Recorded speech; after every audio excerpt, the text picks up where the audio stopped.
Sot kur janë bërë 130 vjetë nga kuvendi I Jonikut, atje ku u unifikuan të gjithë shqiptarët që të kemi një qeveri të përbashkët në drejtim të unitetit kombëtar, e sot ka dështuar për të 19 herë që të konstituohet kuvendi I Kosovës. Ndërkaq presidentja e vendit Vjosa Osmani po qëndron në Zvicër për një vizitë atje. Po për këto dhe shumë çështje të tjera, fillimisht do ndjekim një blok të lajmeve për të kthyer në studio për të diskutuar për temat që na kanë preokupuar këtë ditë.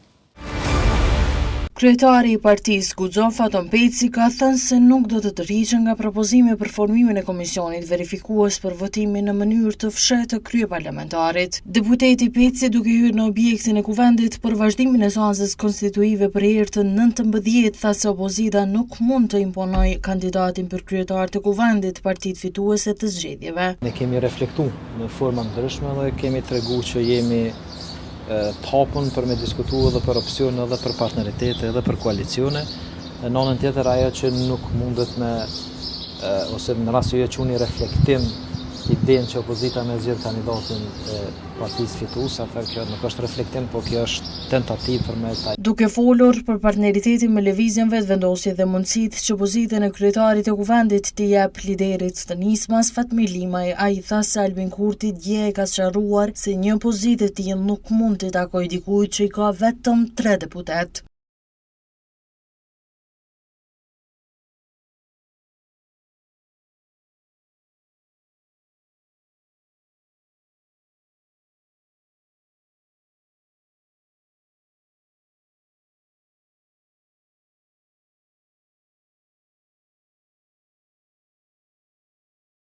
Gjithë është si opcion. Njëri nga opsionet, për çka unë mendoj që nuk do të ishte opsioni mirë për Kosovën, po në rast se shkojmë në pafundësi në drejtim të bllokadës. Sa I përket mundësisë së zgjedhjeve të reja, Peci tha se të njëjtat janë si opsione se bllokada në kuvend vazhdon. E propozuara e lëvizjes vetvendosje për kryetare të kuvendit, deputeti Albulin Agjiu ka kërkuar nga PDK, LDK dhe AK dhe partitë tjera në kuvend të reflektojnë për të konstituar kuvendin e Kosovës. Ajo tha se përgjegjësia I takon partive që deri tani ishin në opozitë, derisa tha se edhe në seancën e sotme në tentimin e 19 për zgjedhjen e trupave të legislativit do të vazhdohet në formimin e komisionit verifikues për zgjedhjen e kryeparlamentarit në mënyrë të fshehtë. Kërkesa e kryesuesit të seancës që të votohet komisioni për votim të fshehtë dhe urojmë që sot opozita do të marrë pjesë në votim, sepse besoj që është jashtëzakonisht e rëndësishme që të respektohet. Apo bën të një veprim për të ndryshuar? Përgjithësia mbetet te opozita dhe siç kam thënë edhe në të kaluarën, urojmë që të reflektojnë në mënyrë që të dalim nga kjo situatë dhe në mënyrë që ta konstituojnë kuvendin. Konstituimi I kuvendit ka ngecur pasi lëvizja vetvendosje nuk po arrin të sigurojë 61 votat e nevojshme për të zgjedhur Albulin Agjiun kryetare të kuvendit. Partitë që deri më tash ishin në opozitë po kërkojnë tjetër kandidat pasi sipas tyre Albulin Agjiu është emër I papranueshëm. Përfaqësuesja e lartë e Bashkimit Evropian për Politikë të Jashtme dhe Siguri, Kaja Kallas, pritet të vizitojë Kosovën dhe Serbinë gjatë kësaj jave. Analistët politik presin që Kallas në vizitën e saj të parë në Kosovë të sjellë një plan konkret për rifillimin e dialogut Kosovë-Serbi, duke marrë parasysh dhe paralajmërimin e presidentit francez Emmanuel Macron në Tiranë se dialogu do të rifillojë në javët në vijim. Megjithatë, ka edhe dilema nëse mund të ketë diçka konkrete në zbatim të marrëveshjes së Brukselit dhe aneksit të Ohrit, të dakorduar mes palëve në vitin 2023, përderisa në Kosovë ende nuk janë formuar institucionet e reja pas zgjedhjeve të 9 shkurtit. Madje në pikpyetje sipas analistëve është edhe legjimiteti I kryenegociatorit kosovar Besnik Bislimi nëse mund të zhvillojë takimin në Bruksel dhe zbatojë zotimet në këtë proces, përderisa qeveria është në detyrë. Ani pse për një gjë të tillë presidentja e vendit Vjosa Osmani ditë më parë tha se Bislimi ka legjitimitet të zhvillojë takimin në Bruksel në emër të Kosovës nëse kërkohet nga BE-ja. Në lidhje me rifillimin e dialogut me Serbinë dhe mundësitë që kryenegociatori kosovar Besnik Bislimi të zhvillojë një takim trepalësh në Bruksel, në zyrën e tij nuk dhan asnjë përgjigje. Të heshtur qëndruan dhe në Bashkimin Evropian mbi mesazhet që do t'i sjellë Kallas në Kosovë e Serbi, derisa nuk treguan se do të ketë rifillim të dialogut në nivel të kryenegociatorëve. Takimi i fundit në nivel të kryenegociatorëve të dialogut ka qenë në dhjetor të vitit 2024. Politikologu Albinot Maloku thot se shefja e diplomacisë dhe bllokut evropian pritet të sjellë në Kosovë dhe mesazhet që dha presidenti francez Emmanuel Macron gjatë vizitës në Tiranë për nevojën e rifillimit të dialogut mes Kosovës e Serbisë. Shumë poshtë që presidenti francez Macron paralajmëroi si vullnet për të ecë përpara drejt dialogu të drejt për drejt. Përjedhoi kemi planin franko-gjerman, cilin është Franca dizajnuesi kryesor, dhe përjedhoi do të fillojë një riangazhim, duke për faktin që dizajnuesi i këtij plani nuk është se kanë kohën e institucioneve të Republikës Kosovës, por duan që të kenë hapa të shpejtë të konkretizuar. Tani, dialogu dihet që është pjesa thelbësore e qeverisë sashme me cilën do të përballet, përjedhoi nuk është asgjë e re. A do të ketë diçka të konkretizuar, e vetmja gjë që mund të konsiderohet se në momentin kur fillon dialogu do të bëhet matja se a ka bën lëvizje Kosova dhe Serbia drejt jetësimit të posë thënë Bruksel më pastaj Nohër. Të tjerët nuk kanë legjitimitet, sidomos jo për të ndërmarrë hapa diçka që ndërlidhet me dialogun. Pozicioni aktual i tyre është teknik dhe pavarësisht asaj nëse është deputet ose jo, një figurë e qeverisë, nuk është se ka legitimitetin për arsye se qeveria aktuale, konkretisht njerëzit cilët ushtrojnë detyrën e ministrave ose të kryeministit janë në pozicion krejtësisht teknik dhe pa kompetencë dhe fuqi ligjore dhe kushtetuese për ndërmarrë masa drejt implementimit të diçkaje që e prek Kosovën në aspektin ndërkombëtar. Situata aktuale politike në vend duket se ka alarmuar diplomacinë perëndimore dhe në veçantë zonën Kallas, e cila ka paralajmëruar një vizitë në vendin tonë. Kjo vizitë është në frymën e saj që presidenti francez e tha në Tiranë, kundër të tjera potencoj që javët e ardhshme pritet që të rifillojë dialogu mes të Kosovës dhe Serbisë. Në këtë prizmë konsideroj që Bashkimi Evropian dhe në veçantë shtetet e veçëves do të marrin me shumë seriozitet këtë çështje dhe kjo mund të jetë pastaj si një alarm do të thëjë azimi për partitë politike të Kosovës që të konstituojnë sa më parë kuvendin e Kosovës dhe të formojnë qeverinë në mënyrë që të shmanget ky hendek i madh në të cilën aktualisht gjendemi dhe në kjo zbastje e madhe institucionale me të cilët ballafaqohen vendi ynë. Prandaj ardha e zonës Kallas dhe deklarimi i presidentit francez Macron disa ditë më parë janë në linjën e njëjtë atë të nevojës për të vijuar shumë shpejt me procesin dialogues në mes të dyja vendeve. Megjithatë, ai është skeptik nëse do të ketë ndonjë hap konkret të paleve për zbatimin e marrëveshjes së Brukselit dhe aneksit të Ohrit.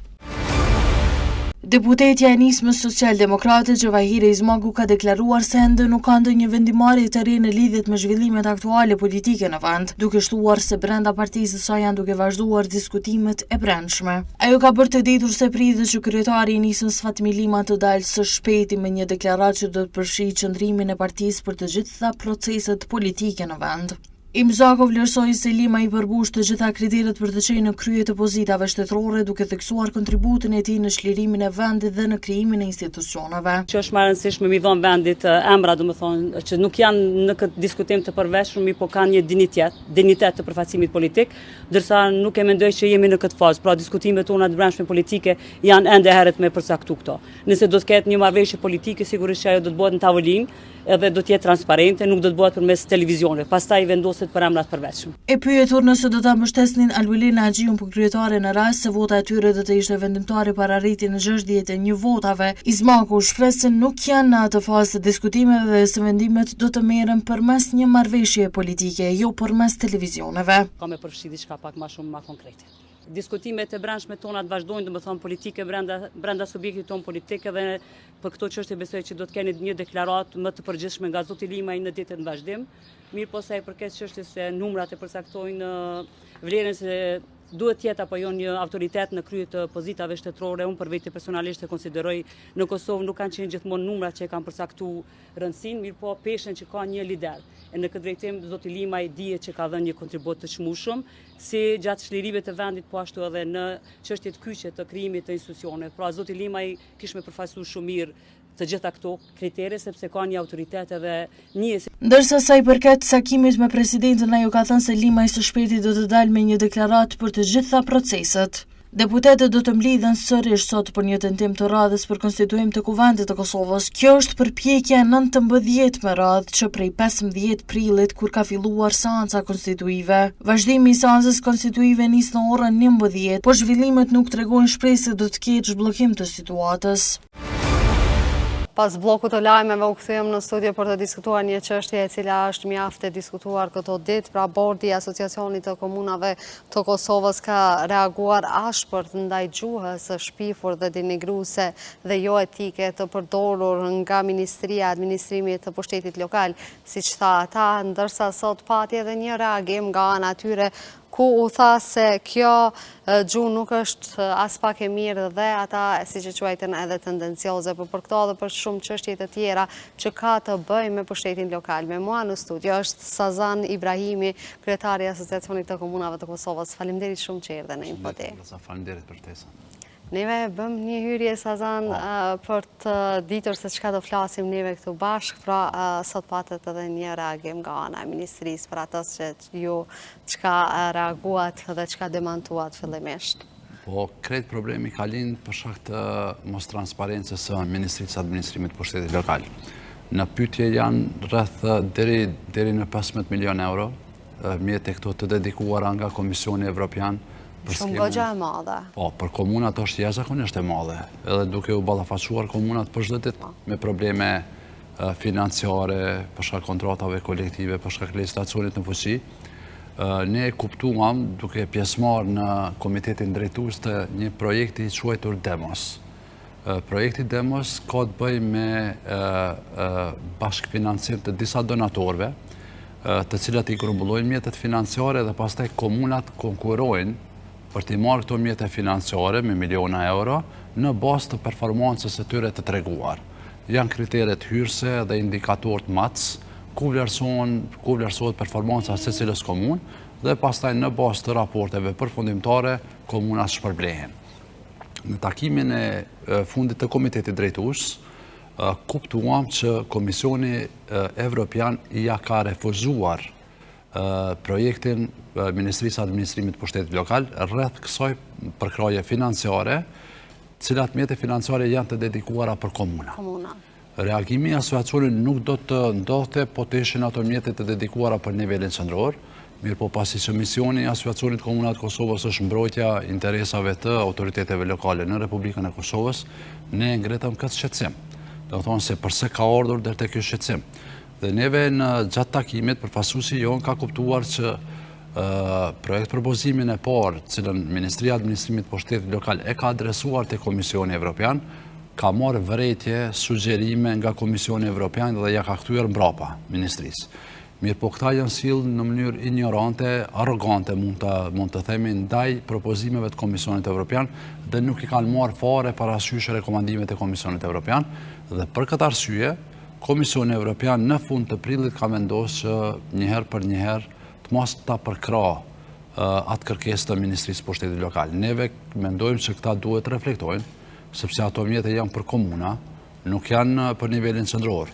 Pastaj ekziston edhe rreziku tjetër që nëse pothuajse donatori kryesor, në këtë rast Komisioni Evropian, në buxhetin e përbashkët të Komisionit Evropian, Agjencioni Zviceran për Zhvillim, SIDA suedeze, ma herët ka qenë edhe ambasada norvezeze, normal që në këtë buxhet merr pjesë edhe qeveria e Republikës së Kosovës, kur të shohin që Komisioni Evropian po tërhiqet, neve kemi frikë se ndoshta edhe donatorë tjerë do të tërhiqen nga kjo skemë e grantit performancës.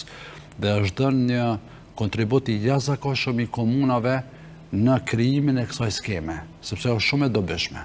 Do thonë komunat konkurrojnë në bazë të performancës së tyre për të fituar miliona euro dhe në shumicën absolute të tyre, të këtyre rasteve, këto mjete janë të dedikuara për investime kapitale në komunat e tyre. Dhe Ministria e Administrimit të Pushtetit Lokal këtë probleme ka mbajtur të heshtër. Do thonë ky problem nuk është faqur fare, nuk është diskutuar fare me përfitues kryesor, e cilat janë komunat e Republikës Kosovës. Mirë po në kohë në vete ka bërë këtë veprim ka bërë njëherë propozimin, ka marrë vërejtjet nga Komisioni Evropian dhe nuk ka reflektuar në vërejtjet sugjerimet e Komisionit Evropian. Dhe ky shqetësim është ngrit nga Asociacioni i Komunave të Kosovës. E kemi dërguar një kërkesë me 6 maj te Ministria e Administrimit Pushtetit Lokal, ku kemi kërkuar sqarime se ku është problemi. Dhe gjithashtu edhe një kërkesë e tillë ju ka adresuar edhe zyrës kryeministrit. Zyra e kryeministrit e ka kthyer një përgjigje diplomatike, mund të themi, ku kanë thënë që janë në negociata me Bashkimin Evropian për projektet e fondeve IPA. Mirë po, në këtë rast, Ministria e Administrimit Pushtetit Lokal është përgjegjëse për këto mjete financiare për skemën e grantit të performancës.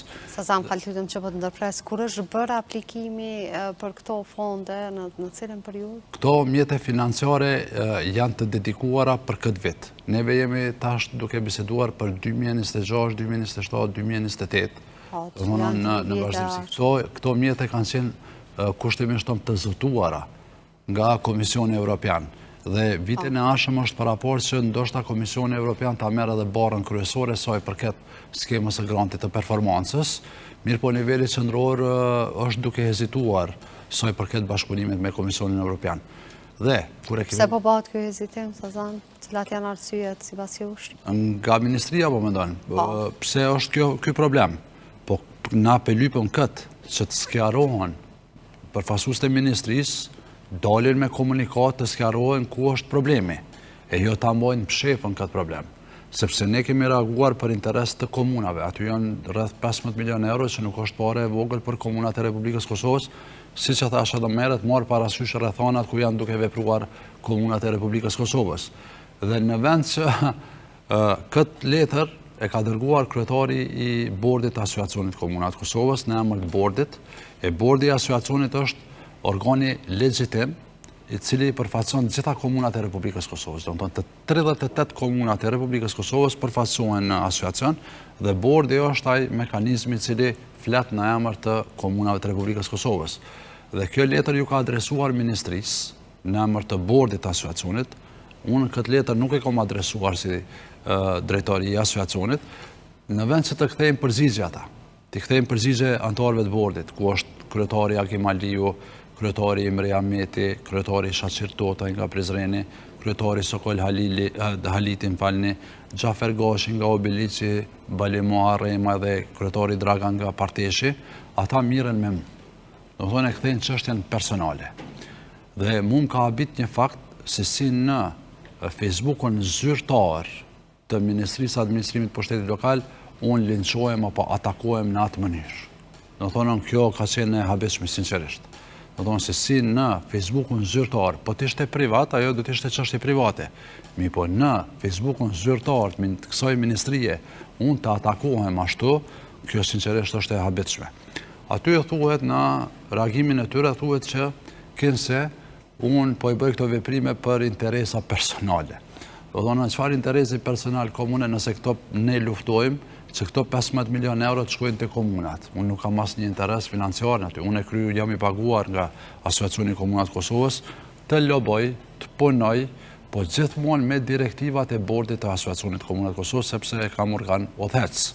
Asnjë vendim nuk mirret vetëm nga ana juaj pa konsultimin e bordit. Jo, nuk ka asnjë mundësi, se gjitha politikat për asociacionin miratohen në bordin e asociacionit dhe pastaj neve reagojmë. Aty kanë shkru kënse une pas në qëllim, që këto mjete financiare të Bashkimit Evropian, kënse une do të bojmë ekspert për ngritje të kapaciteteve, duke i shfrytzuar këto mjete e gjërat të tilla, po me emër, me mbi emër. Do të thonë, unë e konsideroj si një shantazh, që ti mos fol se ti po dëshim i marr 15 milion euro apo trillime të tilla, dhe nuk është hera e parë që unë marrë këso lloj linçime, shpifje nga Ministria e Administrimit Pushtetit Lokal.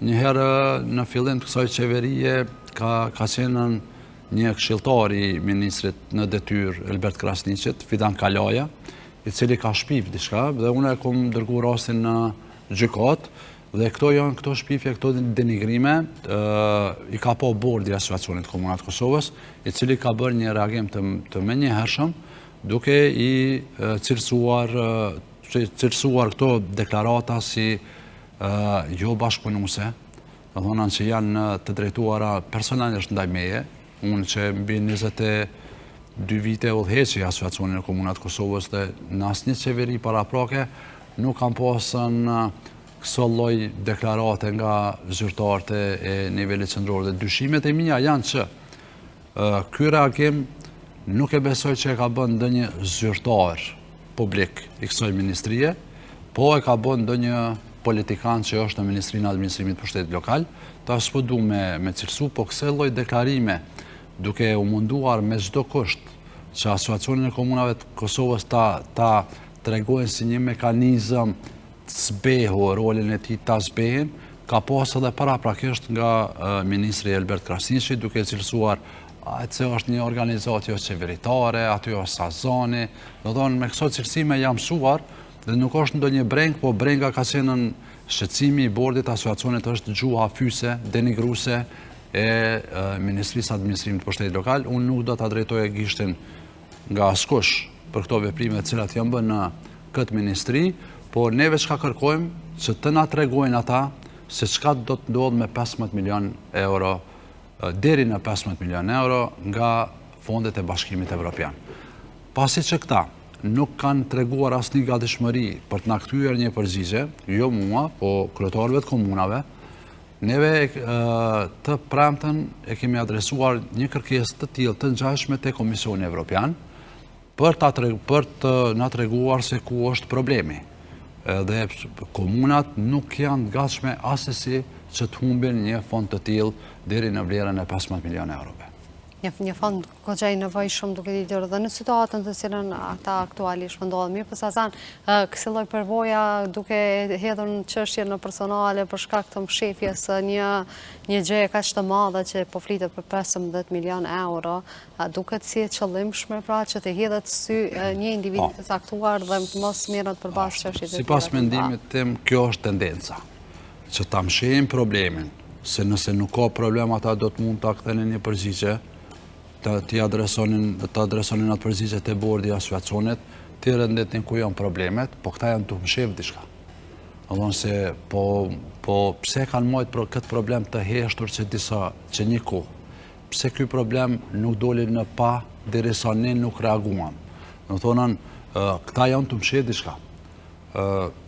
Nëse nuk dojnë me mshet, dalin në publik, deklarohen, mirë po vëmendjen tash po dojnë me hek nga problemi e tyre, se ata janë as të papërgjithshëm, se nuk i kanë marrë parasysh as vërejtjet e rekomandimet e Komisionit Evropian për mjetet e Komisionit Evropian, do thonë këta janë të papërgjithshëm komplet, këta dëshirojnë tash ta bartin problemin nga 15 milion deri në 15 milion euro dhe të mirën me emrin tim dhe të fyjen apo unë të trajtojmë në asnjë mënyre.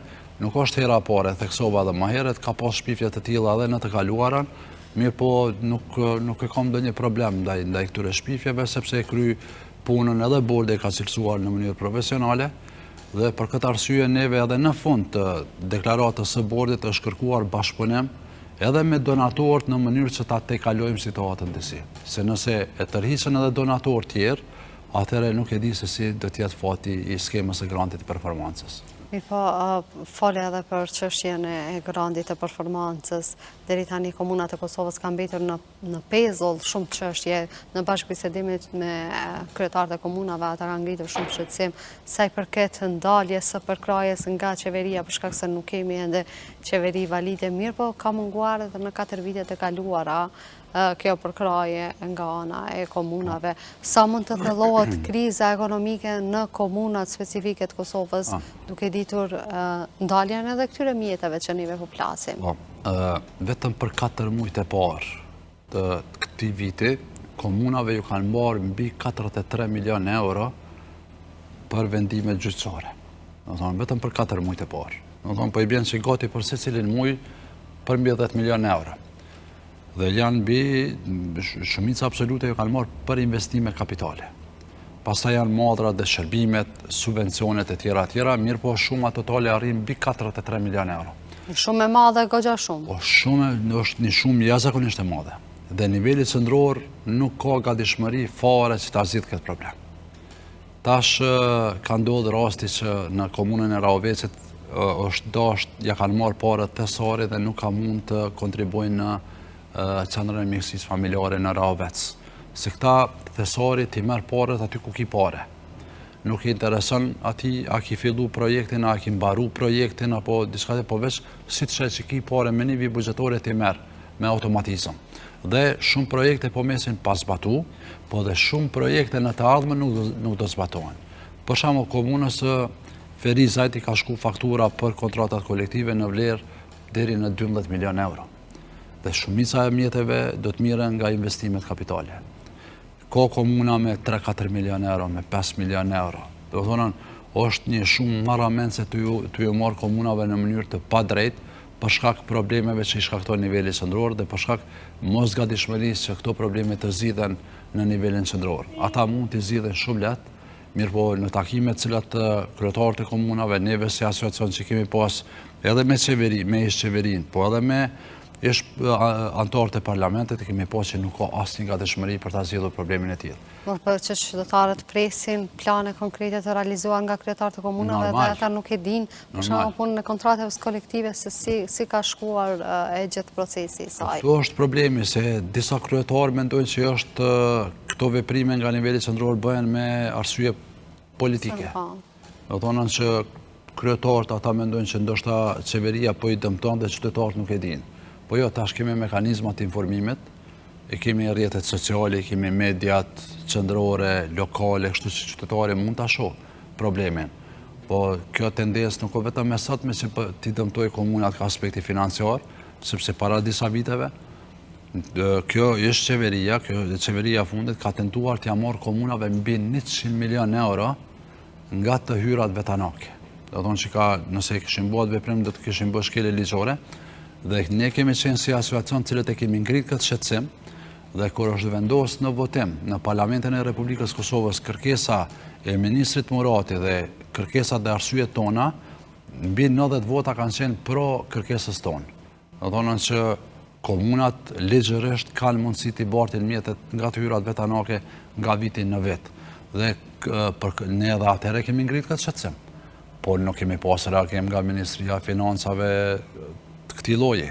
Do thonë tash na 15 milion euro, deri në 15 milion euro për ngritëm shqetësimin dhe vetëm po kërkojmë informata, këta dalin me ligjime, me akuza, me shpifje, me tendencioze në drejtim timin personal.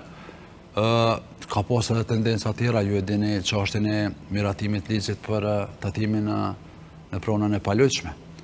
Ministria e Financave pa asnjë konsult, do të thonë në mënyrë arbitrare, ka mandamentuar ligjin për tatimin pronë, ja ka ngrit fakturat qytetarëve me 100%, me 200%, pastaj e ka para aty me një nen shkollën progresive tatimin pronë, ku vitin e kaluar ne reaguam, se mos të reagon të Asociacioni Komunat Kosovës, këtë vit.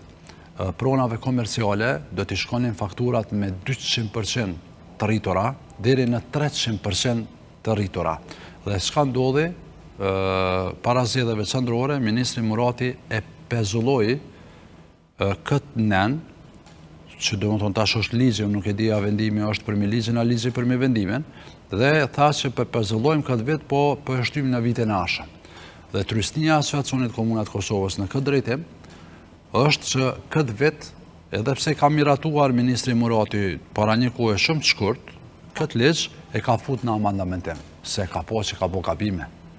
E ka po që një proces në hartimin e legislacionit që i prek komunat duhet të jenë komunat hisedare në hartimin e atij ligji.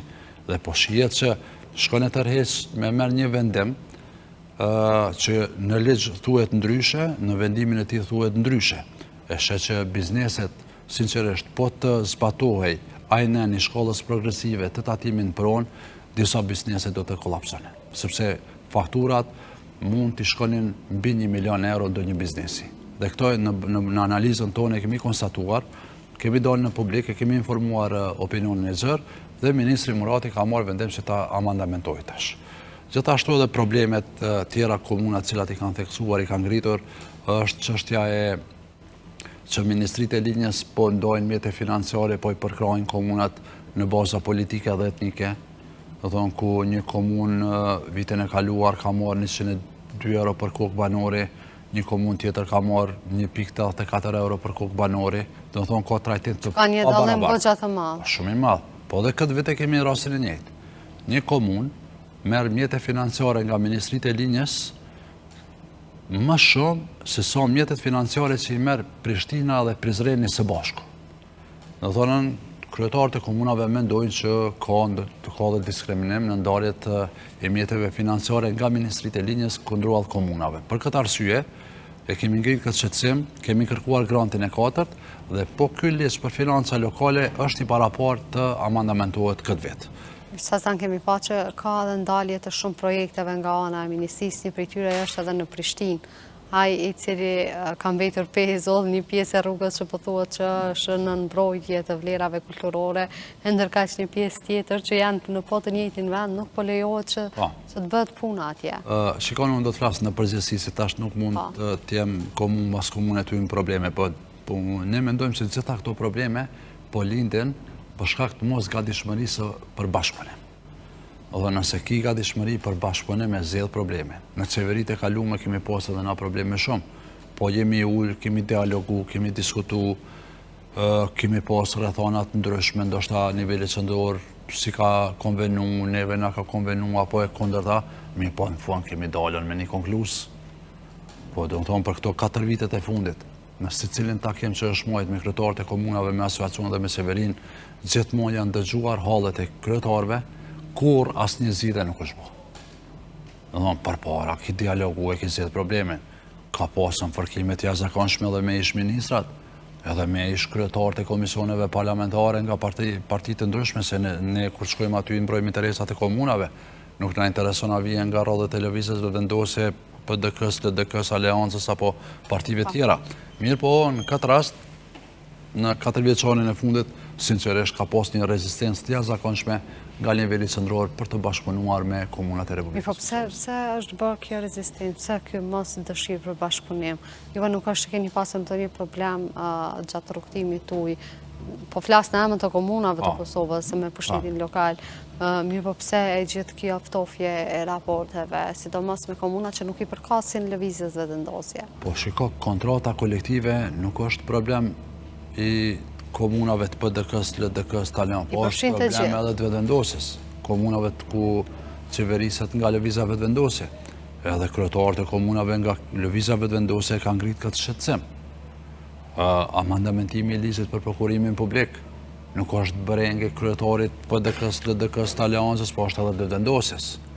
Granti 4 nuk është problem vetëm i disa kryetarëve një partije politike, po është gjithëpërfshirës. Për këtë arsye, neve si asociacioni ngrisim problemet që i prekin gjitha komunat e Republikës. 15 milion euro tash e kemi ngritur problemin. Këto nuk dijen këto mjete ku shkojnë. Mirë po shkojnë te komunat. Tash ta flasim në emër të komunave. Dhe pse të dëmtohen komunat për 15 milion euro? Kur ka qenë tendenca e Ministrisë Financave për t'i marrë 100 milion euro, nga tyrat vetanake aty ishin prek gjitha komunat, pa ma parasysh për katësim politike apo etnike. Mirë po reagimi jonë ka bërë që ato mjete financiare të mos mirën. Do të thonë gjithmonë neve si asociacion, nuk na intereson kush është në qeveri apo në parlament, na i mbrojmë interesat e komunave. Këtë kemi bërë që nga themelimi.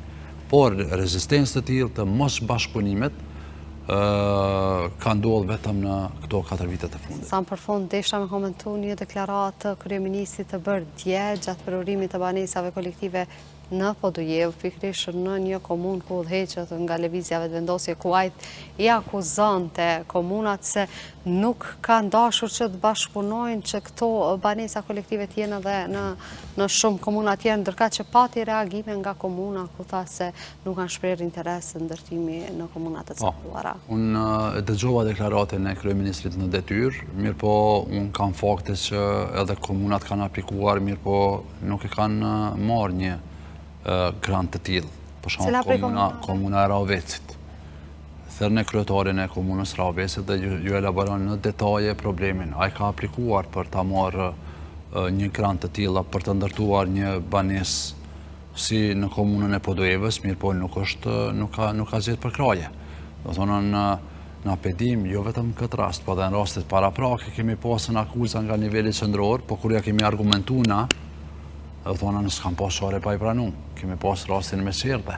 u ankonin që komunat nuk po kërkojnë qërë dhe na ja dërëzum krejt aplikacionet e komunave nga komuna e Prizrenit, Kaçanikut, Prishtinë, Gjakovi, Stok, Deçan, Ferizaj, ato janë argumente, ato janë kërkesa vitis, për shembull me viti e kanë shpall Ministria e Arsimit, e ka shpall tenderin, në proces të negocimit, apo do të thonë ka fillu procesi për me ndërtu një qerdhe në komunën e Vitis, në proces e kanë të rejtë që kanë marrë në atë qerdhe e kanë dërgu me një komunë tjetër të partisë nga ku vjen edhe kryeministri në detyrë. Do të thonë janë bërë këso lëvizje, për këtë arsye kryetarët e komunave ankohen që niveli qendror nuk po i trajton në mënyrë të barabartë gjitha komunat e Republikës Kosovës. Dhe kjo zgjidhja vetë me cilën e kemi dhënë në bazë të eksperiencave dhe përvojave që kemi jo vetëm këtu brenda, po dhe jashtë, tjetë granti 4, të vendosen kriteret aty, do të thonë që nga këto mjete financiare komunat të përfitojnë në bazë të numrit banorëve dhe sipërfaqës dhe gjitha komunat janë të kënaqura. E jo për shembull ministritë e linjës të ndajnë 102 euro për një komunë, e për një komunë 1.80 euro. Nuk ka kurfa logjike dhe kjo po shihet haptas. Këto veprime nuk mund të mshihen sepse tash kemi dokumentat zyrtare, bëjmë analizat e tjera dhe për këtë arsye po besojmë që ndoshta me krijimin e institucioneve të reja të Republikës së Kosovës, këto mangësi që kanë ndodhur gjatë 4 viteve të fundit të riparohen në mënyrë që të kemi edhe komunat të qëndrueshme sepse aty zhvillohet jeta e qytetarit. Sigurisht. Nderuam, faleminderit shumë që erdhën në infodelen tamë të gjitha këto informacione edhe këtë replik që juve keni pasur me ministrinë. Ishte kënaqësi Tjeza, faleminderit. E të nderuar shikues, ne do kthehemi pas pak në studio. Kthehem në studio për të diskutuar në lidhje me disa deklarata të publikuar nga publicisti Miraim Zeka të bëra dje në faqen e tij zyrtare. Me mua në lidhje direkte është avokati Ardian Bajraktari, i cili do të na njoftoj më shumë në lidhje me këto deklarata edhe mënyrën se si ka pa ai, me qenë se lidhen drejt për drejt me punën e gjykatës speciale. Ardian, faleminderit shumë që gjete kohë që t'jesh pjesë e Infodes. Kënaqësi si çdo herë, faleminderit dhe juve. Përshëndetje edhe për juve dhe për shikuesit e televizionit tuaj. Faleminderit shumë. Ardian, si i komentoni juve të gjitha këto deklarata të publikuara nga zotri Zeka? Natyrisht këto në bindjen time në mënyrë më të mirë të mundshme shpërfaqin gjithë ato që kemi thënë në vazhdimsi, se ky proces ka qenë dhe vazhdon të qenë i kompromituar, që në nisi madje edhe para nisjes së këtij procesi, me deklarata të cilat natyrisht që prapa atyre qëndrojnë autoritetet serbe dhe jo vetëm. Dhe natyrisht me deklarata dhe dokumentet fabrikuara, për çka natyrisht që tentohet të njëlloset lufta drejt lufta pas ushtrisë çlirimtare të Kosovës, luftë e cila natyrisht rezultoi me shtelimin e vendit së bashku me aleancën më të fuqishme të NATO-s. Dhe këto shpërfaqin pikërisht këtë, që nga nisja e procesit e kemi thënë, njihet për opinionin gjithëmbashëm çështja e atij të ashtu quajtur raporti Dick Martit, raport i cili natyrisht që pretendonte për çështje të natyrës utopike, për faktin se të pretendohet që në rrethana ku njerëzit kanë vdekur si rezultat i mungesës së trajtimit elementar mjekësor, të pretendohet që ka pas mundësi me bë transplant organesh, natyrisht që vetëm një mendje e çmendur mund ta bëjë një gjë të tillë. Prandaj ato pretendime kanë qenë jashtëzakonisht shqetësuese dhe në këtë drejtim tashmë është shumë e qartë që gjitha ato kanë qenë insinuata të fabrikuara nga qarqet serbe, e cilat natyrisht që edhe përmes këtyre deklaratave vetëm po dëshmohet një gjë e tillë. Mirë, zoti Zeka, fatkeqësisht pati edhe shqiptar të involvuar në këtë çështje, pra të gjithë ata që ishin pjesë e shpionazhit nga bija serbe dhe nga Rusia, siç u tha në deklarata. Për fat keq, natyrisht që ka pasur dhe ka të tillë cilët për qëllime të lloj-llojshme kanë qenë dhe vazhdojnë me qenë, domethënë, bashkëpunues me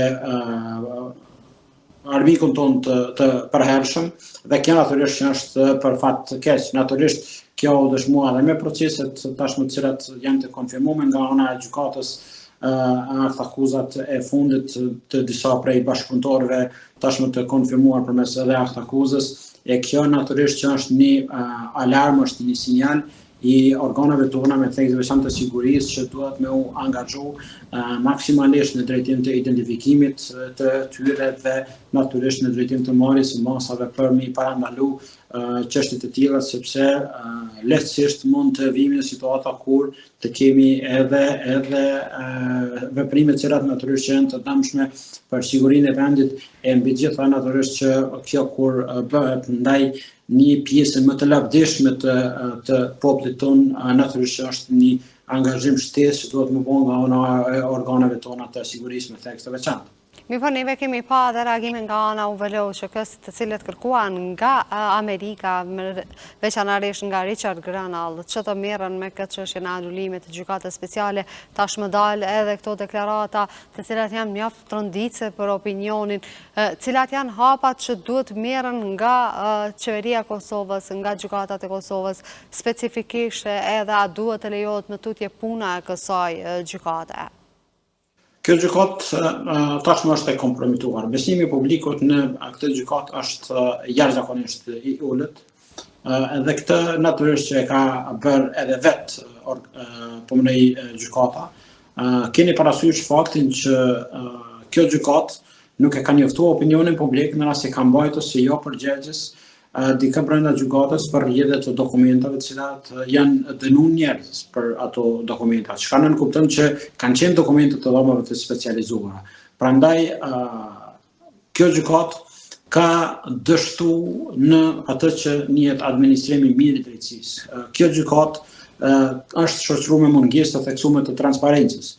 Kjo gjykat me thekë veçantë edhe kryetaria e cila ishte para do kohe nuk ka arrit me siguru as minimumin e transparencës procesit, cili natyrisht që është njëra prej elementeve bazë të proceseve të tilla. E gjitha shkeljet cilat i kemi identifikuar dhe thënë bashkë edhe me diskutim me juve, por edhe gjithandej.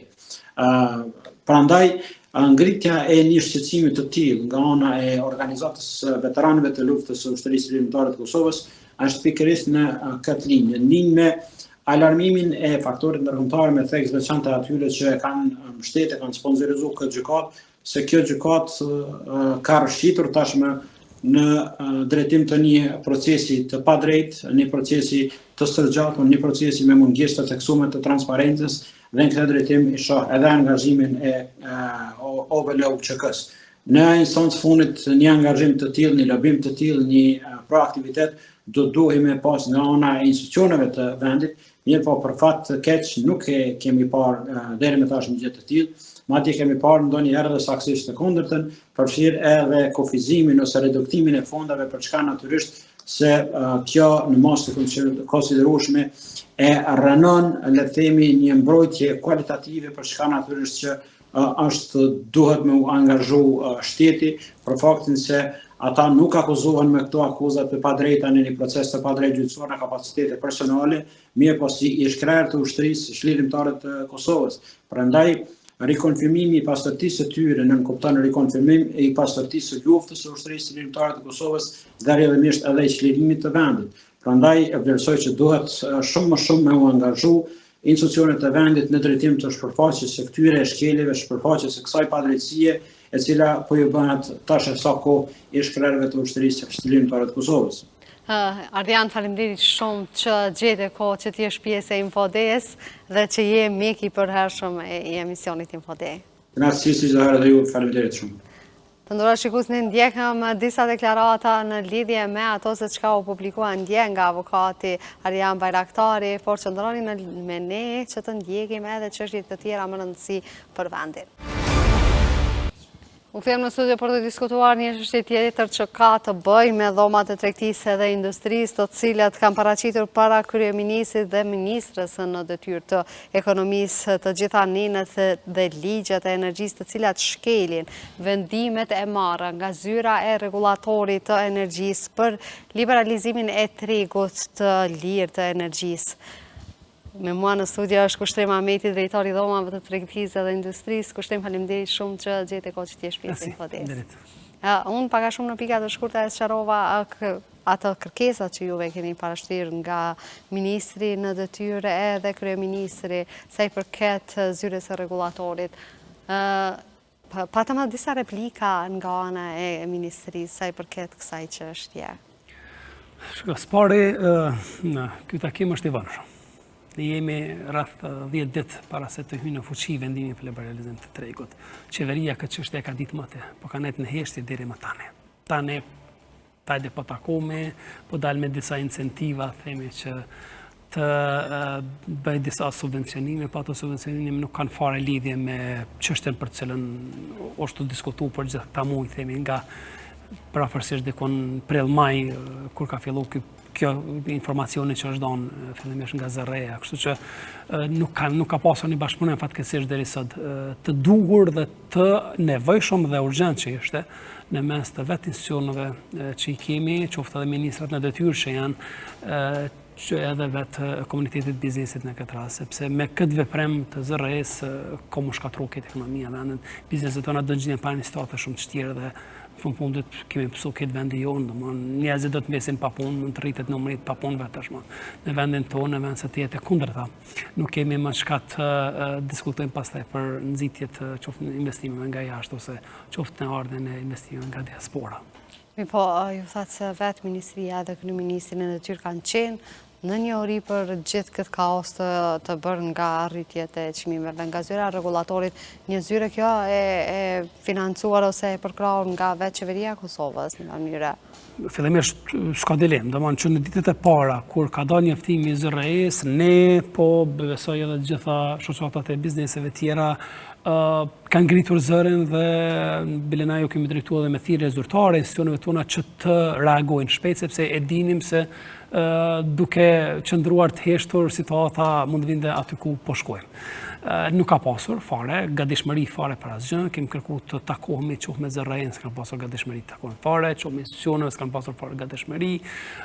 Kemi një situatë edhe më problematike në këtë kohë, ku e ki një kuvend Kosovës i cili nuk është funksional, e Zërreja sipas ligjeve në fuqi i përgjigjet kuvendit të Kosovës, e në anën tjetër e ki një qeveri cila do të mund të ndërmarrë disa veprime, sepse ligji për energji është i miratum shumë kohë më parë dhe procesi për liberalizimin e tregut është parashikuar shumë kohë më parë, por situatat nuk kanë qenë sikur që kanë qenë dikur të planifikuara të ndodhë ky liberalizim. Ne ndodhemi në situata këtij tjera, po ndodhen këto zhvillime në kohën kur nuk i asnjë institucione funksionale, e në anën tjetër ndodhen kur nuk i asnjë analizë të thukt të asaj se si është situata sot, çfarë gjendje janë bizneset, sa kanë ato biznese mundësi që të kalojnë me njëherë në këtë treg të hapur të energjisë, sa është i fuqishëm rrjeti furnizuesi i energjisë elektrike, për shkak se ne gati çdo ditë për mos thënë kemi ankesa të vazhdueshme nga bizneset të cilat thonë që ose kanë reduktime të paparalajmëruara të energjisë, ose kanë rrjet ose energji jashtëzakonisht të dobët që u vi atyre në kompaninë ose fabrikën ku e kanë, dhe kjo normalisht shkakton më njëherë të lashe të tjera të cilat e kanë pamundur pastaj në mungesë të një energjie të adekuate dhe të sigurt, kompania nuk mund të funksionojë siç duhet, funksionon se me kapacitete jo të plota dhe kështu domon ka një numër zinxhir që ndodh në një vendim që merret për cilën Zërreja në mënyrë jashtëzakonisht të ashpër, duke shkelur numër të madh të ligjeve, duke shkelur vetë një ekonomi e cila është ndërtuar shkurt e shqip me mund dhe mendime në askojt, po me mundën e këtyre bizneseve tona që kanë qëndruar para çdo stuhie, po e bën tashmë këtë veprem të panevojshëm dhe të pakotë, themi, sepse në shumë vende edhe të rajonit, po edhe vendeve që janë të Evropës Juglindore, kemi tërheqje të shteteve, themi nga këto veprime ose ka format e tjera, për shembull, duke i subvencionuar themi disa prej shpenzimeve që ndodhen nëse do të shkojmë themi në liberalizim të tregut. Këto asnjë prej këtyre veprimeve nuk është duke ndodhur dhe nuk paktën me këto çka po i shohim nuk pritet fare të ndodhë. Po pati edhe një hezitim nga ana bizneseve që të jenë pjesë e tregut të lirë, pra në aplikimet të cilat u është bërë thirrje që të jenë pjesë e tyre. A është kjo edhe frika se nuk do të bëhet ashtu siç duhet tregu i lirë në Kosovë? Po është eksperiencë e parë në vendin. Po është sepse po ndodh si mundet një biznes të përgatitur të kalojë në treg të lirë kur ti e lajmëron themi 2 muaj 3 përpara. Prandaj kërkesa jonë ka qenë që minimumi të jetë 1 vit shtyrje si proces. Nga ky moment të nisin të parën herë, domethënë fillimisht diskutimet. të jemi të gjithë bashkë për këtë proces, sepse askush nuk është kundër këtij procesi, po mënyra se si përbëhet të jemi kundër. Ky është çështja. Sepse herë do kur ti duhet dalësh në treg të lirë, gjithë secili.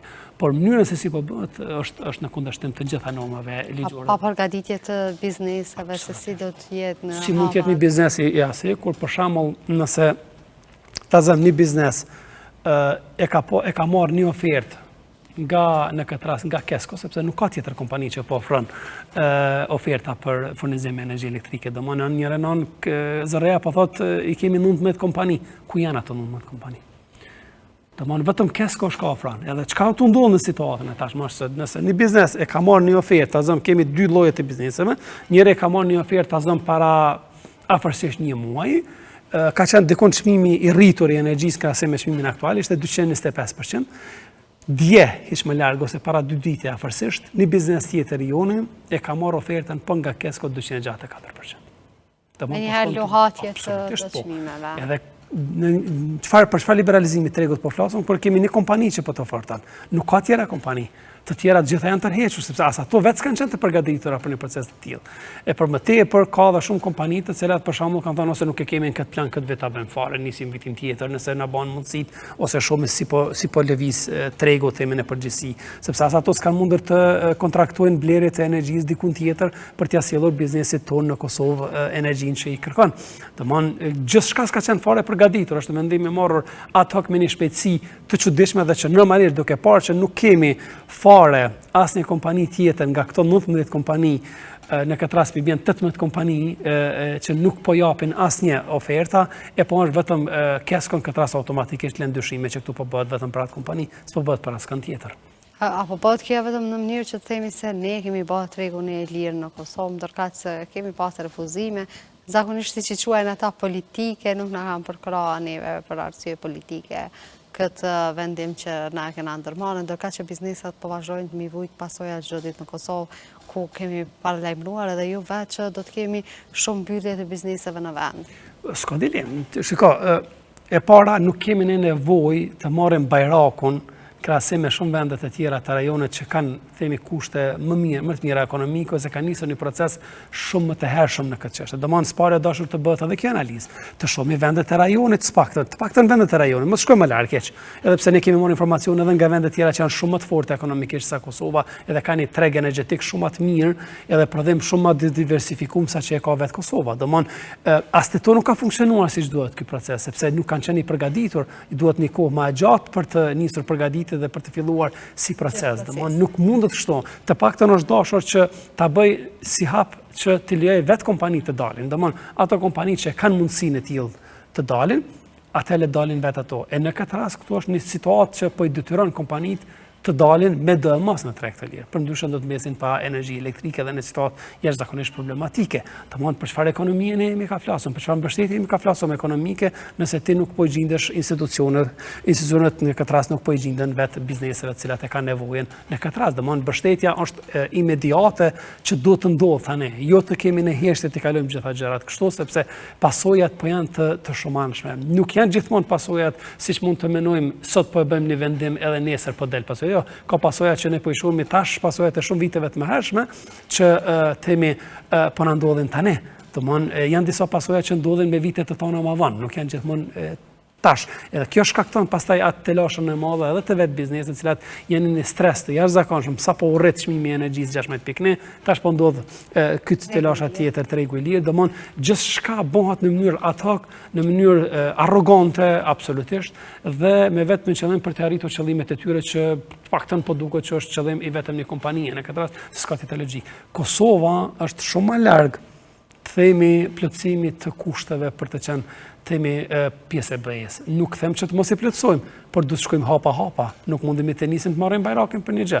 Si është e mundur, duhet ta merr ti bajrakun për ta plotësuar një kusht evropian, në anën tjetër ti je i dënuar nga BE me masat ndëshkuese që i ka marrë ajo. Atë çfarë logjike ka kjo? Domthonë, pse po e merr ti? Se nuk po i marrin seriozisht këto masa të dënuara nga Bashkimi Evropian. Po ti kishin marrë seriozisht deri sot, këto masa ishin hequr e para, dhe dyta po ta kishin marrur seriozisht situatën që mund të ndodhte vete, veprimet do të ishin të dashur, siç kanë kërkuar gjithmonë miqtë tonë ndërkombëtar që të merren vendimet në hap me koordinim, domethënë jo në mënyrë të pakoordinueshme, e pastaj kur ndodhen pasojat, hajde tash takohemi të bëjmë një zgjidhje. Domethënë ideja gjithmonë ka qenë që në mënyrë koordinative të bëhen këto, jo të shkojmë në hap duke tentuar që të marrin bajrakun për diçka, e pastaj pasojat po shohim me sot eksedit janë miliona euro të bllokuara vetëm nga fondet e BE-s që kanë qenë ta shumë projekte janë bllokuara që ndërlidhen me një numër faktorësh që prapë edhe këto ndërlidhen me procesin integrues evropian. Domthonë, gjitha pasojat e kanë çat zinxhirin, për çdo veprim që ndodh e ka zinxhirin e vet. Se edhe nëse është veprim pozitiv, e ka zinxhirin e vet pozitiv, edhe njëjti negativ e ka vetë negativ, megjithëse negativi gjithmonë ka pasojën shumë të mëdha. Kështu apo bëhet kjo në mënyrë që për shembull të thotë neve ju kemi ofruar mundësi bizneset që dalin në treg të hapur, pavarësisht ka rritje të çmimeve të energjisë elektrike, ne ju kemi ofruar kushte që ata të përmirësojnë gjendjen e tyre dhe punën e tyre në terren. Që biznesat po ballafaqohen me probleme jashtëzakonisht të mëdha edhe në mos formimin e qeverisë së vendit. Po, fatkeqësia e madhe është se këtu nuk janë krijuar spari kushtet. Prandaj po them, domthonë spari është dashur të bëhet analiza nga vetë zërreja në këtë rast institucion që i takon ky proces, të shihet qartë ku është, si janë situatat, të thras bizneset në këtë rast, komunitetin e bizneset, të bashkëpunojmë së bashku, të shohim ku janë, sa janë të gatshme bizneset të kalojnë në këtë fazë, ose atë gjejmë një zgjidhje çush me kalu në këtë fazë, domthonë se askush s'jemi kundër, por mënyra se si është bërë, kjo ka qenë mënyra. Ose ç'është më e keq atë mos ketë konkurrent askush me Keskon. Po prandaj është ky problemi, domthonë ne po flasim për 19 kompani, thotë Kesko i kemi të licencuara, në anën tjetër është vetëm Kesko në këtë rast që e licencuar nga ZRE-ja që ofron themi ofertat për furnizim me energji elektrike. Ku janë atë 18 kompanitë të tjera që janë të licencuara? Domthonë me çfarë logjike po punojmë ne? Nëse po flasim me emërtimin liberalizim të tregut, atë këtu s'ka liberalizim. Këtu është monopol prap. Ti veç po e bën një monopol tjetër, po ja trash fitimin kompanisë këtë rast Keskos edhe Kecit për të marrë më shumë mjete kundrejt atyre që po i merr edhe sot nga këto edhe rritjet e çmimit të energjisë gjithë deri tash se si ka shkuar gjithë procesi. Kushtojmë meqense jemi në muajin e parë të aplikimit të tarifave prej 16%, na ka pasur ndonjë biznes i cili ka deklaruar mbylljen e tij për shkak të këtyre tarifave.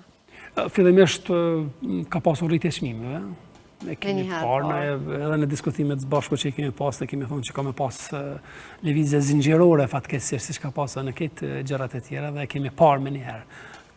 Nuk po them gjithë që nështë ta kanë pas arsye, por për një pjesë të madhe të tyre absolutisht ka pas arsye, sepse kjo rrit koston. Një biznes nuk mundet të përballoj atëherë themi qëndrimin e tij me të njëjtën kosto prodhuese. Ai tash është detyruar me qit në treg me një çmim shumë të shtrenjtë, edhe çka është situata tjetër, sepse ti në anën tjetër ti e vend edhe ashtu importues i madh i produkteve, e në anën tjetër edhe atë prodhim që e ki të vogël brenda vendit, ti po shkatron tash edhe me këtë veprim tjetër, sepse biznesi nuk e ka të mundur më të mbijetoj me të njëjtën kosto siç e ka pas para arritjeve të çmimit të energjisë ose tash edhe nëse shkojmë në procesin e liberalizimit të tregut, domthonë këtë këtu e kanë ndikime. Në fund kush po psojmë jemi gjithë konsumatorë, pavarësisht pozicioneve që i luajmë brenda një periudhe kohore ose një tetash pune ose sado që të jemi, ne prapë në fund jemi konsumatorë. Domthonë gjithë po psojmë këto. Askush s'është fitues këto. Gjithë janë humbës në këtë pjesë. Pra, e gjithë kjo po bëhet në dëm të bizneseve fatkeqësisht, kushtojmë faleminderit shumë që erdhën në Infode dhe ndam të gjitha këto informacione që kanë të bëjë me dhomat e tregtisë dhe industrisë dhe punën që ju e bëni vazhdimisht në terren. Faleminderit. E të nderuar shikues, neve do kthehemi pas pak. U kthem në studio për të folur edhe me tutje për çështjet që kanë të bëjnë me gjendjen ekonomike dhe sociale në vend, veçanërisht pas rritjes së çmimit të energjisë elektrike në vend, ku kemi edhe rritje të çmimeve të jashtëzakonshme në shumë produkte në vendin tonë. Me mua në studio është Selatin Kaçaniku nga shoqata konsumatorit. Faleminderit shumë që pranove që t'jesh pjesë e Infodes. Ju faleminderit për besimin dhe për ftesën. Nderuar, e kemi pa që kemi goxha shumë rritje të çmimeve, sidomos pas këtij 16% të shtrejtimit të energjisë elektrike në vend. Ju jeni më shumë se çdo kush tjetër duke i parë hallet e qytetarëve të këtij vendit.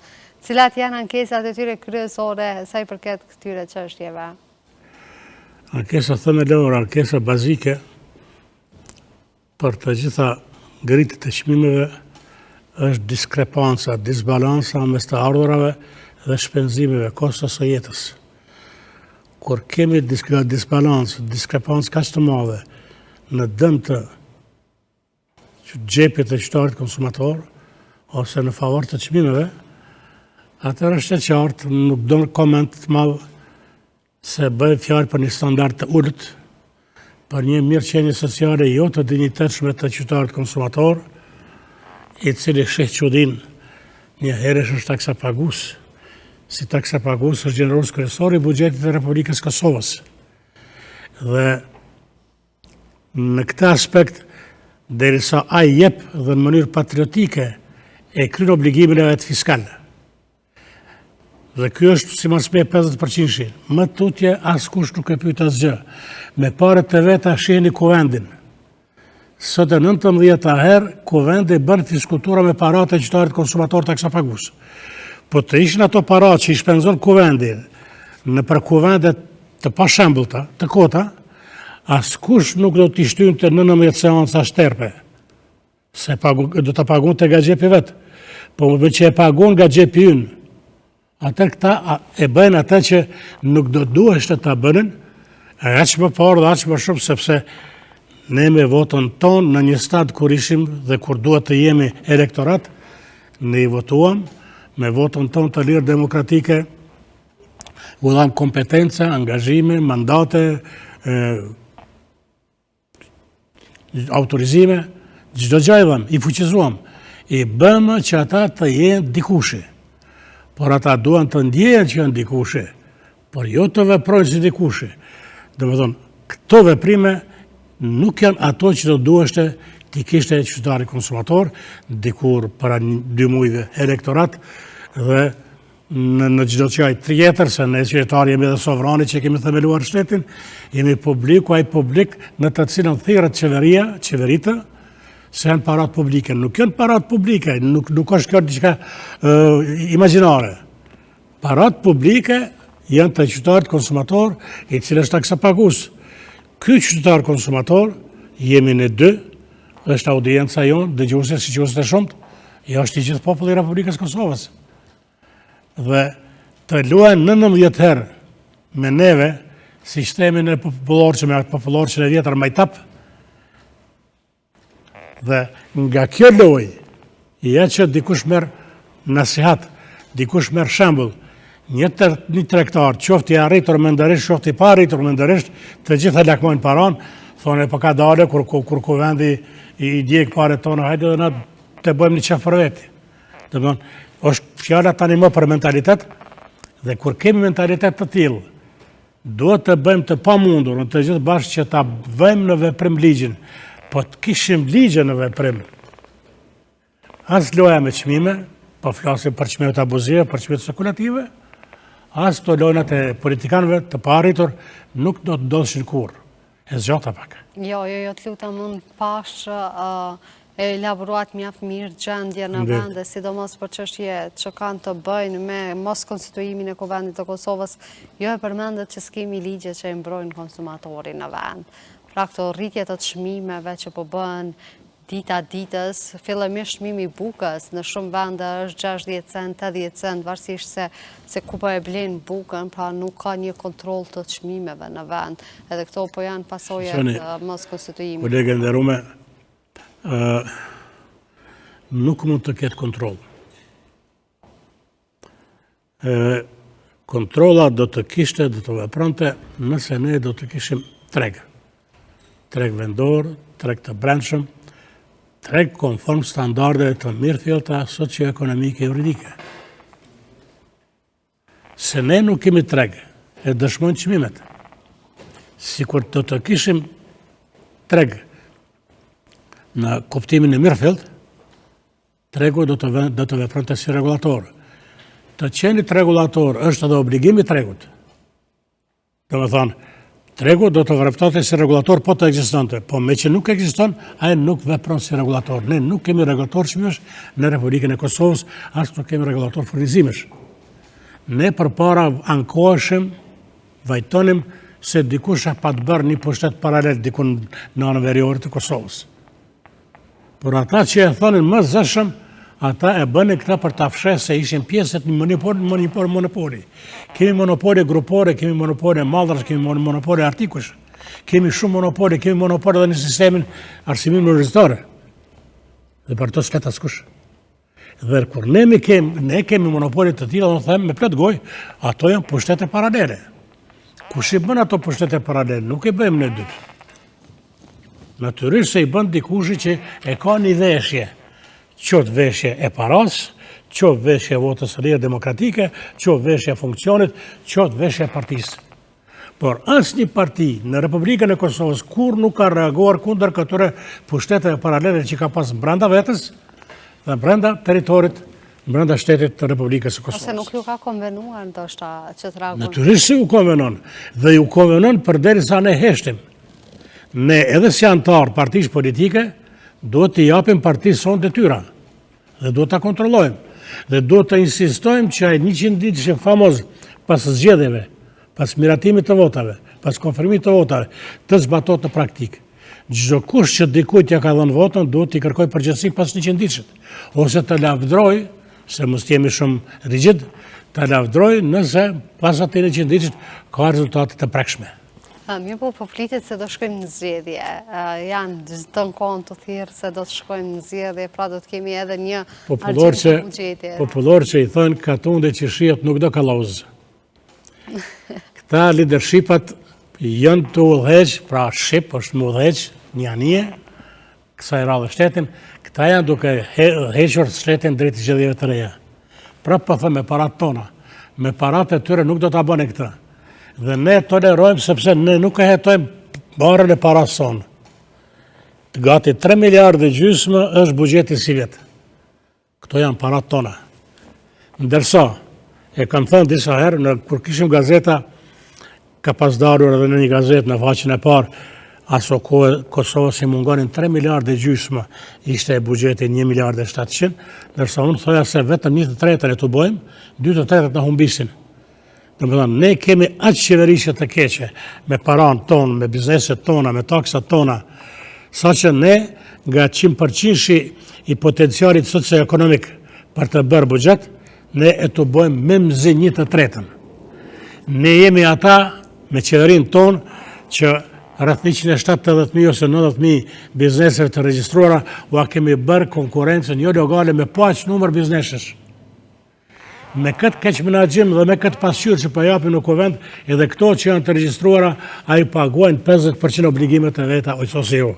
Domethënë, ky buxhet po përsëris është buxhet krye kaput i qytetarit konsumator, prandaj ekspertët financiar, ekspertët fiskal e kanë quajtur këherë që është buxhet konsumues. Edhe vetë fjala buxhet konsumues dëshmon se ne, si qytetar konsumator, si familje konsumatore, aty këtu edhe si bizneset disa që janë konsumatore, ne kontribuojmë për buxhet dhe ne mbajmë shtetin, se sa për dikën tjetër ne nuk do të ekzistojmë me financa.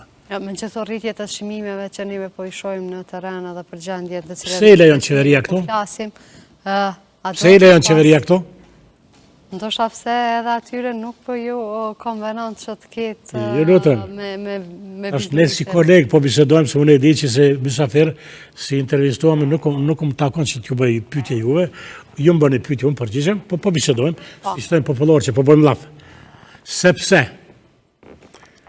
në çdo rritje të çmimit, në çdo rritje të inflacionit rritet buxheti, por rritet buxheti nominalisht. Realisht buxheti bie. Do me thonë, edhe këtu e kemi diskrepancën për të cilën folëm kur folëm për çmimet. Do shta me atë buxhet që po rritet, ata po lavdrohen duke thënë se kemi arritur. Prandaj, do me thonë, po e them zëshër dhe publikisht, derisa nominalisht rritet buxheti, me rritjen e çmimeve dhe me rritjen e inflacionit, realisht bie. Sot e mora e lexova lajmin në një portali, për s'po përmend emrin se s'po bëjmë reklam, ku dëshmohet se 10 vitet e fundit, vlera euros ka rënë 25%. 25% ka rënë vlera euros, po vlera e mallrave ka rënë minimum 35%, do me thonë kemi të bëjmë për rënjën e standardit për 60%. Nëse kemi parasysh se nuk po e marr shembull këtë ujë, se nuk dua të keq kuptohem, po e marr shembull këtë ujë. Nëse unë këtë ujë e marr me peshë 1 decilitër në të vërtet ka 0,8. Dhe më thonë, prodhuesim ka mashtru për 0,02 liter në paketim. Për 0,02, ai më ka rritur çmimin. Me këtë rritje të çmimit, me manipulim me sasinë, me vëllimin, me peshën, me komponentet, nuk merret Agjencioni i Statistikave të Republikës së Kosovës, sepse me ngulm, me kryenësi, me ngurtësi i përmbahet standardet ose formulës që ja ka dhënë Bashkimi Evropian. Jo, Bashkimi Evropian letimat në ato të vetat në territorin e tyre ku veprojnë ligje të paktë 90%. Mirë po të ne, kur zbatëshmëria ligje në 40%. Duhet të marrim parasysh edhe abuzimin me peshë, sepse ne e blejmë zakonisht e marrë si shembull çajin, i janë mësu tregtarët e çajit në mu, nuk pa ankohen, ne e marrim një paketim të madh duke pretenduar se është 1 kilogram. Por lexoni me vëmendje, nga 0,8, 0,7 ka edhe 600 gram ai paketim. Dhe ne e blejmë si 1 kilogram, ndërsa këta manipulojnë çmimin që kanë mundësi që me çmim nominal ta ulin, ta ngrisin për vetë çmimin real. Domethënë, me uljen, me ngritjen e çmimit nominal, ata e ulin edhe vlerën. Dhe kush i pagun këto? Gjithmonë këto i pagun qytetari konsumator, tham, e akceptum që është dhe konsumator, taksapagues, si tillë gjenerus kryesor i buxhetit. Ne jemi mirëmbajtës, ne jemi financues të shtetit, por këtë status asnjë qeveri deri më sot s'ta kanë njoftë. Po pse po thirrën gjithmonë që të shkojmë ka Bashkimi Evropian duke mos i plotësuar as kriteret që duhet bazë për mbrojtjen e konsumatorit në vend? Shqoni,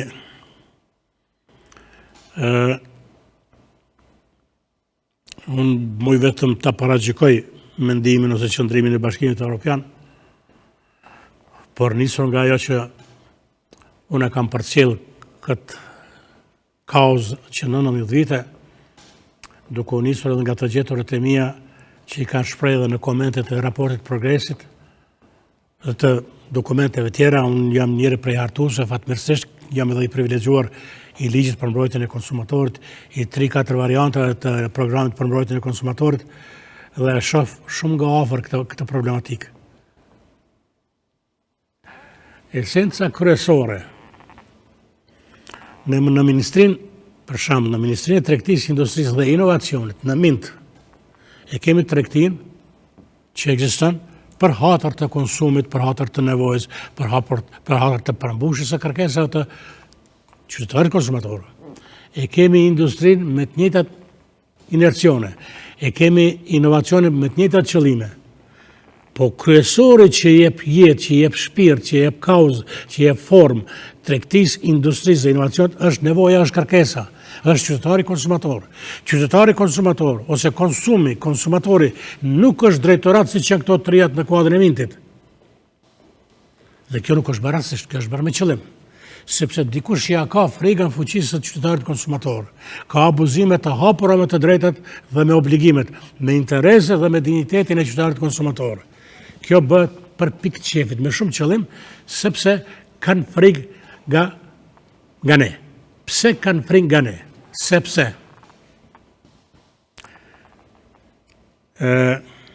performanca e qeverisë, e qeverive, nga 99 këndej, e kuvendit, e presidencës, e partive politike, e ministrive, të gjitha institucionet të shtetit, agjencioneve, mekanizmave, instrumenteve, inspekcioneve, varet nga niveli i kënaqësisë së qytetarit konsumator. Gjitha këto ankesa që kemi me të cilat ju e nisët këtë takim, kolege nderuar, të gjitha këto ankesa janë këtu. Ne ankohemi dhe e adresojmë ankesën të inspekcione, të agjensione, të regulatori, të ZRR-ja. Kush qëndron prapa këtyne? Kush është baba i këtyne? Është bërë shumë moderne të quajmë një tërë baba. Kush është baba i këtyne problemeve? Kush i ka emëru? Kush i ka dhënë mandat me votën tonë? Kush i arsyeton? Kush i akcepton vendimet e tyre? Kush i mbulon? Kush i mban? Kush i mbron? Domethënë, ne nuk kemi punë me inspekcione, me agjensione, me regulator, konkretisht me zyrën e regulatorit të energjisë elektrike. Ne kemi punë me qeverinë.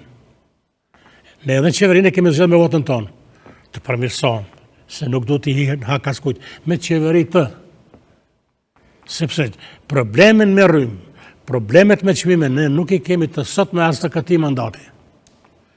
Nuk flas prej 99-s, po flas nga 2006 kur e kanë themeluar organizatën konsumatori. Nuk ka shpëtu asnjë legjislaturë qeveritare pa bërë probleme me çmime. T'ja u rikujtoj. Para 7-8 vitesh, qeveria asaj kohë, ndoshta 8 ose 9, e hoqi TVSH nga artikujt e shportës, nga artikujt themelor, nga 8 ranë 0. Dërsa ato që kishin normë TVSH në 16 ranë 8. Nëse kemi shiu asë një qytetar konsumatori, Republikës së Kosovës nuk e ka shiuar këtë masë qeveritare. Të gjitha këto mbetën në duart të prodhuesve, tregtarëve dhe shërbësve. A kemi ligje? A kemi kushtetut? Të njëjtit politikan që kanë bërë, s'po them dallaverë, po këtë pakënaqësi, këtë problem, të njëjtit sot vajtojnë nëse dikush tjetër bën veprime të tilla. Kur një parti, një politikan shprehet shumë kritik ndaj dikujt tjetër, por nuk është vetë kritik ndaj vetvetes, shpreh një defekt jashtëzakonisht të madh. Defekt mungese të vetë kontrollit, defekt në mungese të vetë kritikës. Mi pa e bën këta vetëm për pasqyrë elektorale, në mënyrë që ta pasqyroj vetën se unë jam shumë i mirë në media dhe njerëzit ta besojnë. Nuk di, shiqoni takimet e sporteve. Do një futbol, do një tash basketbol, dhe është interesant, sonte kemi finale, besoj që do tjetë finale mes Trepsës edhe Bashkimit. Krejt të në kanë bërë si tifozeri, krejt politikantë, po du me thonë në tarsia. Ne si antarë, ne mendojmë se jemi tifozeri e një partije politike dhe ne duhet të anojmë për atë partije politike. Nuk duhet të anojmë për partinë politike. Ne duhet jemi antarë aktiv dhe si antarë aktiv duhet të japim komentet vlerësimet tona, jo veç komentet të liga, po vlerësime edhe të mira të liga që mënyrë që partinë të ashtojmë për para. Ne duhet të detyrojmë partinë që të bashkëpunojmë me parti tjera kur është në pyetje çështja kombëtare, çështja e shtetit. Gjëse nuk po ndodh. Nuk po ndodh pra. Pse s'po ndodh? Tash folëm mjaft, ishim kritik ndaj institucioneve, ndaj partive, hajde tash kthejmë të vetvetja. Nëse ne ja kemi dhënë votën do kujt dhe nuk e ndjekim, nuk e përcjellim votën, po ajo është e na, te unë. Pse unë nuk e përcjellim, nuk e ndjek votën time. Unë duhet ta kontrolloj njësoj si votën time, si paranë time që e quajnë publike. Unë duhet ta përcjell dhe të jemi zëshëm t'ia them çdo kujt në sy, në fytyrë. Edhe fetarisht, edhe kombëtarisht, jo vetëm që e kemi halal. Po e kemi të obliguar që çdo kujt t'ia themi në sy, të paktën le ta di që pe di, le ta di që pe ja them, dhe mos mendoj që na ka bërë çështojmë na ka bërë budall. Inderum, jam shumë i njose që erdhe në Info.de dhe ndam të gjitha këto informacione për konsumator. Edhe një gjë, edhe audiencia edhe TV-s konsumojnë duke shijuar. Artet, kultura, edhe sporti konsumohet duke shijuar, prapë po them sonte të ta shijojmë një ndeshje të bukur basketbolli dhe uroj që të gjithë politikanët, të gjitha partitë ta përcjellin këtë lojë dhe të nxjerrin mësime. Sa shumë mundohen ata djem për të na kënaqur. Po, në ne shpresojmë që do të kemi një fund të lumtur politik dhe të presim se do të bëhet konstituimi politik të Kosovës. Ashtu qoftë. Faleminderit shumë. Faleminderit juve. E neve të nderuar shikues të Info.de, këtu po e përmbyllim edhe këtë emisione deri në emisionin e radhës. Mirëmbëjtje.